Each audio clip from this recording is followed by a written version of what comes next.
सहावी झोन मराठीमध्ये मी सावी तुमचं खूप खूप मनापासून स्वागत करते. आज मी तुम्हाला 5 किलोच्या प्रमाणात सोजी काढून अशा मस्त पांढऱ्या शुभ्र शेवया कशा करायच्या हे दाखवणार आहे. आजचा व्हिडिओ बनवताना मी व्हिडिओमध्ये भरपूर साऱ्या टिप्ससहित ही रेसिपी बनवली आहे, ज्यामुळे तुम्ही पहिल्यांदा जरी शेवया करायचा विचार करत असाल ना तर अशा परफेक्ट शेवया तुम्ही बनवाल ही माझी खात्री आहे. चला तर मग आता वेळ न घालवता पटकन रेसिपीला सुरुवात करूयात. पण त्याआधी नेहमीप्रमाणे छोटीशी रिक्वेस्ट आहे. रेसिपी तुम्हाला कुठल्याही क्षणी थोडी जरी आवडली तर रेसिपीला लाईक आणि चॅनलला सबस्क्राईब करायला अजिबात विसरू नका. शेवया करण्यासाठी सुरुवातीला आपल्याला लागणार आहेत गहू. तर मी इथे 5 किलो गहू स्वच्छ निवडून घेतलेत. गहू अगोदर आपल्याला चाळून घ्यायचे आहेत आणि मग ताटामध्ये घेऊन यामध्ये खडे आहेत का ते सुद्धा चेक करायचे, कारण बऱ्याचदा गव्हामध्ये मातीचे खडे असतात, ते आपल्याला वेगळे करून घ्यायचे आहेत. तर गहू मी इथे 496 या जातीचा वापरला. तुम्ही कुठल्याही जातीचा गहू इथे वापरू शकता. आता हे जे गहू आहेत ना ते आमच्या घरचे आहेत, म्हणजे शेतामध्ये आम्ही गहू पेरला होता तर तेच गहू मी इथे वापरते. कुठलाही स्पेशल गहू मी मार्केटमधून शेवया बनवण्यासाठी आणलेला नाही. जे गहू घरात आहेत ना त्याच गव्हाचा इथे मी वापर करते. आता बऱ्याच ताईंना प्रश्न पडतो की शेवया बनवण्यासाठी आपण जुना गहू वापरायचा की नवीन गहू वापरायचा. तर इथे तुम्ही जुना किंवा नवीन कुठलाही गहू वापरू शकता. पण असं म्हणतात की जुना गहू जर आपण वापरला ना तर त्याला सोजी थोडीशी जास्त प्रमाणात पडते आणि नवीन गव्हाला सोजी थोडीशी कमी पडते. एवढाच फरक तुम्हाला दोन्ही गव्हामध्ये जाणवेल. आता हे गहू आपल्याला धुवून घ्यायचे आहेत. आता ही पाटी उचलून तुम्ही डायरेक्ट नळाखाली गहू स्वच्छ धुवून घेऊ शकता. पण मी तुम्हाला दाखवण्यासाठी यामध्ये इथेच पाणी घालून घेते. भरपूर पाणी आपल्याला यामध्ये घालायचं आहे. जेवढं पाणी तुम्ही जास्त घालाल ना तेवढे गहू आपले चांगले भिजतील पहा, म्हणजे व्यवस्थित असे ओले होतील. संपूर्ण गहू आपल्याला चांगले ओले करून घ्यायचे आहेत. तर गहू पहा अशा प्रकारे आपल्याला यामध्ये छान मिक्स करायचे आहेत. आणि गहू मिक्स केल्यानंतर काय करायचं की फक्त 2 मिनटं आपल्याला या पाण्यामध्ये गहू ठेवायचा आहे. यापेक्षा जास्त ठेवायचं नाही, नाहीतर गहू पहा भिजट होतो आणि भिजट झाल्यामुळे काय होतं की त्याला पीठ चांगलं येणार नाही. त्यामुळे काय करायचं, फक्त 2 मिनटं आपल्याला पाण्यात गहू ठेवायचा आणि लगेच उपसून घ्यायचा आहे. तर तुम्ही ते पाहू शकता, संपूर्ण गहू मी छान पाण्यामध्ये असे भिजवून घेतलेले आहेत. एकही गहू आपला कोरडा राहिला नाही पहा. अशा प्रकारे तुम्हाला हे गहू छान भिजवून घ्यायचे आहेत. गहू भिजत असताना आता मला साधारण 2 मिनटे झालेली आहेत. आता लगेच आपल्याला हे गहू उपसून घ्यायचे आहेत. खूप जास्त वेळ पाण्यात ठेवायचे नाही. 2 मिनटेही पाण्यात ठेवले तरीसुद्धा पुरेसं होतं. आता इथे मी मोठी स्टीलची चाळणी घेतली. या चाळणीमध्येच आपल्याला गहू उपसून घ्यायचा आहे. तुमच्याकडे जर अशी मोठी चाळणी नसेल ना, तुम्ही एखाद्या छोट्या चाळणीमध्ये गहू उपसून घेऊ शकता. त्यातलं पाणी निचरल्यानंतर परत एखाद्या मोठ्या पाटीमध्ये ते गहू टाका आणि अशाच प्रकारे थोडे थोडे गहू उपसून घ्या. आता मी हे संपूर्ण गहू या पाण्यातून उपसून घेते आणि मगच तुम्हाला भेटते. इथे तुम्ही पाहू शकता, संपूर्ण गहू मी उपसून घेतलेले आहेत. ही माझी 5 किलोची चाळणी आहे, तर 5 किलो गहू या चाळणीमध्ये आरामात बसतात पहा. आता या गव्हामध्ये जर एक्स्ट्राचं पाणी असेल ना, त्यासाठी आपल्याला 5 मिनिटे गहू असाच साईडला ठेवून द्यायचा आहे, जेणेकरून यामधलं जे काही पाणी आहे ना ते खाली पाटीमध्ये पडेल. या चाळणीच्या खाली मी मोठी पाटी ठेवली आहे, गव्हात जे काही पाणी आहे ना ते पाटीत पडावं म्हणून. आता 5 मिनिटे झाल्यानंतर काय करायचं की असा मोठा कॉटनचा कपडा घ्यायचा आणि त्यावरती आपल्याला हे गहू टाकायचे आहेत. आपल्याला गहू वाळत घालायचे नाही पहा, लगेच या गव्हाचं गाठोडं बांधायचं आहे. बऱ्याच ठिकाणी काय करतात की गहू ओलिले ना की लगेच त्याला मीठ लावतात पहा, गहू थोडे असं ओलसर राहावं म्हणून. पण मीठ लावायची बिलकुल गरज नाही. मीठ लावल्यामुळं काय होतं की गव्हात थोडासा तांबूसपणा उतरतो आणि तो तांबूस झाला ना की आपली जी सोजी आहे तीसुद्धा थोडीशी लाल होते आणि मग शेवयाचा कलरसुद्धा लाल येऊ शकतो. त्यामुळे सोजी काढल्यानंतर त्याला मीठ लावू नका. असेच गहू आपल्याला गठुडं बांधून रात्रभर असे मुरण्यासाठी साईडला ठेवून द्यायचे आहेत. पण आपण हे गाठोडं जर असंच मोकळं ठेवलं ना तर गहू लगेच वाळतील पहा. त्यामुळं काय करायचं की एका पाटीमध्ये आपल्याला अशा प्रकारे हे गाठोडं ठेवायचं आहे. व्यवस्थित असं लावून ठेवायचं आहे, म्हणजे गहू पटकन आपले वाळणार नाहीत. आता परत यावरती आपल्याला मोठं ताट आहे ना ते झाकून ठेवायचं आहे, म्हणजे याला छान गरमी येते आणि मग गहू आपला पटकन वाळणार नाही म्हणून. आता आपण हा गहू भिजण्यासाठी रात्रभर असाच ठेवून देऊया. आता दुसऱ्या दिवशी सकाळीच आपल्याला हे गहू दळायला द्यायचे आहेत पहा. गहू असे आपण गाठोडं बांधून ठेवल्यामुळं काय होतं की ते छान फुलतात पहा. याचं पाणी आहे ना वरचं पूर्ण कोरडं होतं आणि आतमध्ये छान गहू ओलसर राहतो. असाच गहू आपल्याला सोजीसाठी लागतो. म्हणूनच रात्री आपण गहू उपसायचा आणि लगेच अशा गठोड्यामध्ये बांधून ठेवायचा. त्याला बिलकुल वाळत घालायचं नाही पहा. तर तुम्ही पाहू शकता, गहू मस्त मुरलेला आहे, छान असा फुलून आला आहे पहा. असा गहू झाला ना की आपलं पीठही छान पांढरं शुभ्र येतं, म्हणजेच आपली सोजी छान पांढरी शुभ्र येते आणि मग शेवयासुद्धा छान पांढऱ्या होतात.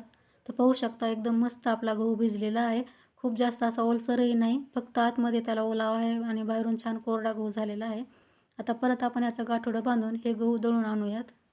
इथे तुम्ही पाहू शकता, गिरणीतून आम्ही हे पीठ दळून आणलेलं आहे. मस्त आपलं इथे सोजी तयार झाली आहे पहा. तर सुरुवातीला आपल्याला ही सोजी ना मोठ्या चाळणीने चाळायची आहे. म्हणजे मोठी तांब अशी चाळणीच्या वरती राहते आणि बारीक तांब पिठासोबत खाली जाते पहा. बारीक तांब्यामध्ये रवासुद्धा असतो. त्यासाठी सुरुवातीला आपल्याला मोठ्या चाळणीने पीठ चाळायचं आहे आणि मग छोट्या चाळणीने चाळायचं म्हणजे सोजीच्या चाळणीने चाळायचं आहे. ज्या ठिकाणी आम्ही सोजी दळायला गेलो आहे ना, त्याच ठिकाणी पहा शेवया करायची मशीन देखील आहे. म्हणूनच आम्ही आज इथे आलेलो आहे दोघीजणी. दोघी म्हणजे पहा मला ज्या कामामध्ये मदत करतात ना रिशा, त्यांचं नाव रिशा आहे. त्यासुद्धा माझ्यासोबत आलेल्या त्याच पीठ चाळतायत आणि मी कॅमेरा पकडलेला आहे. आणि तुम्ही पाहू शकता इथे भरपूर अशा बायका आहेत ज्या प्रत्येकजणी आपापली सोजी चाळून घेत आहेत. इथे पहा शेवया बनवण्यासाठी भरपूर असे नंबर लागतात. तर आता आपलं मोठ्या चाळणीने पीठ चाळून झालं आहे. आता हे परत आपण पीठ चाळतोय. त्यासाठी आपण इथे मोठी चाळणी घेतली आहे. दिसायला जरी मोठी असली ना, तर ही सोजीची चाळणी आहे. कारण याची आतली जी तार आहे ना, खूप बारीक आहे. यातून पहा असं मस्त पांढरं शुभ्र पीठ पडतं आहे. आपल्याला डबल चाळताना सोजीच्या चाळणीचाच वापर करायचा आहे पीठ चाळायला. म्हणजे मग मस्त असं पांढरं शुभ्र पीठ आपल्याला मिळतं आणि या पिठापासून जर आपण शेवया बनवल्या ना, त्यासुद्धा छान पांढऱ्या शुभ्र होतात. आपल्याला यामध्ये बिलकुलसुद्धा बारीक ताम जाऊ द्यायची नाही पहा. त्यासाठी सोजीच्याच चाळणीचा वापर करायचा आहे. म्हणजे तांब बारीक जी आहे ना ती अशी वरती राहते आणि या तांबीमध्ये थोडासा रवासुद्धा असतो आणि या तांबीपासून तुम्ही मस्त फळंसुद्धा तयार करू शकता. ते फळं केल्यानंतर खायला खूप टेस्टी लागतात पहा. तुम्हाला जर माहिती नसेल ना तर तुम्ही कमेंटमध्ये सांगा, मग आम्हाला फळं बनवून दाखवा म्हणून मी तुम्हाला तीसुद्धा रेसिपी बनवून दाखवेल. आता अशाच प्रकारे आम्ही सर्व पीठ चाळून घेतो आणि मगच तुम्हाला भेटतो. इथे तुम्ही पाहू शकता संपूर्ण सोजी आम्ही चाळून घेतली आणि मस्त पांढरं शुभ्र इथे आपलं पीठ तयार झालेलं आहे. आता या पिठापासून आपण लगेच शेवया बनवायला सुरुवात करूया. आता शेवया तुम्हाला जर मशीनवरती बनवायच्या नसेल ना तर तुम्ही घरीसुद्धा बनवू शकता. छोट्या मशीनवरती जे आपण हातावरती ओढतो ना त्या मशीनने. पण आज मी इथेच लाईटवरच्या मशीनने ह्या शेवया बनवून घेणार आहे. आता लगेच आपला नंबर लागणार आहे पहा. ह्या पहिल्या शेवया आहेत त्या मावशी काढून घेत आहेत आणि ह्या शेवया काढल्या की लगेच आपल्या शेवया बनवायला सुरुवात करणार आहेत. तर पाहू शकता खूप मस्त यासुद्धा शेवया तयार झालेल्या आहेत. आपल्यासुद्धा शेवया अशाच होणार आहेत. मस्त लांब, पांढरं, शुभ्र आणि छान बारीक. आता या संपूर्ण शेवया काढून घेतल्यात. आता लगेच आपल्या शेवया बनवायला घेऊयात. आता शेवया बनवायच्या म्हटलं की आधी आपल्याला पीठ मळावं लागेल. तर इथे हाताने पीठ न मळता अशा प्रकारे पीठ मळण्याची मशीन आहे. यामध्ये आपण पीठ टाकलं आहे. आता यामध्ये आपल्याला लागेल तसं थोडं थोडं पाणी टाकायचं आहे. कारण मशीनवरती शेवया करताना पहा खूप जास्त पाणी या पिठामध्ये घालत नाहीत. अगदी थोडंसं पाणी घालतात आणि मगच याच्या शेवया बनवतात. तर पाहू शकता ही मशीन कशा प्रकारे काम करते. आणि सुरुवातीला आपण जेव्हा या मशीनमध्ये पीठ टाकलं ना, त्या पिठासोबत थोडंसं मीठसुद्धा टाकलेलं आहे चवीपुरतं आणि मग यामध्ये थोडंसं पाणी घातलं आहे. तर इथे आपलं आता पीठ तयार झालेलं आहे. तर मशीनमध्ये मळलेलं पीठ आपण अशा पाटीत काढून घेतलं आहे. हे पाटीतलं पीठ अशा प्रकारे आपल्याला हाताने इथे थोडं थोडं टाकायचं आहे. यामध्ये असं थोडं थोडं पीठ टाकलं की लगेच खाली शेवया तयार होतात पहा. तर पाहू शकता इकडे शेवयासुद्धा तयार होत आहेत. खाली फॅनसुद्धा लावला आहे जेणेकरून शेवया एकमेकाला चिकटू नये म्हणून. हवा लागल्यामुळे शेवया आपल्या छान मोकळ्या होतात, सुटसुटीत होतात पहा. पाहू शकता मस्त पांढरा शुभ्र आपल्या इथे शेवया तयार झालेल्या आहेत. ह्या शेवया आपण मशीनवरती बनवल्यामुळे अगदी सोप्या आहेत बनवायला आणि पटकन होतात पहा. ह्याच शेवया जर आपण घरी बनवल्या तर आपल्याला खूप जास्त वेळ लागू शकतो हातावरती. आता इथे तुमची चॉईस आहे. तुम्हाला हातावरती शेवया म्हणजे घरच्या मशीनवरती शेवया बनवायच्या तर तुम्ही तसंही करू शकता किंवा मग माझ्याप्रमाणे अशा मशीनवरती सुद्धा तुम्ही शेवया बनवू शकता. अगदी पटकन होतात. तर अशा मस्त लांब शेवया तयार झाल्या की तोडून दोरीवरती वाळत घालायच्या आहेत. तर पाहू शकता भरपूर आपल्या 5 किलोच्या शेवया तयार झालेल्या आहेत. इथे आपण संपूर्ण शेवया अशाच प्रकारे बनवून घेतल्यात आणि तुम्ही पाहू शकता खूप सुंदर आपल्या शेवया तयार झाल्यात. आता या शेवया थोड्याशा वाळल्या ना की लगेच आपल्याला काढून घ्यायच्या आहेत आणि काढून घेतल्यानंतर परत 2 दिवस कडकडीत उन्हामध्ये वाळूनसुद्धा घ्यायच्या आहेत. तर 2 दिवसानंतर तुम्ही पाहू शकता इथे आपल्या शेवया मस्त वाळ्यात, मस्त पांढऱ्या शुभ्र आणि सुटसुटीत आपल्या शेवया तयार झाल्यात. आणि या शेवया आपण घरी सोजी काढून गव्हापासून बनवल्यात म्हणून त्या खायलासुद्धा खूप टेस्टी आणि हेल्दी आहेत. तर तुम्हीसुद्धा एकदा या पद्धतीने शेवया ट्राय करून पहा.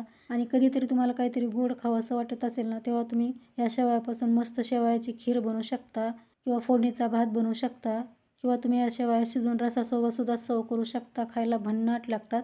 तर ट्राय करून पहा. रेसिपी कशी वाटली कमेंट्समध्ये मला नक्की सांगा.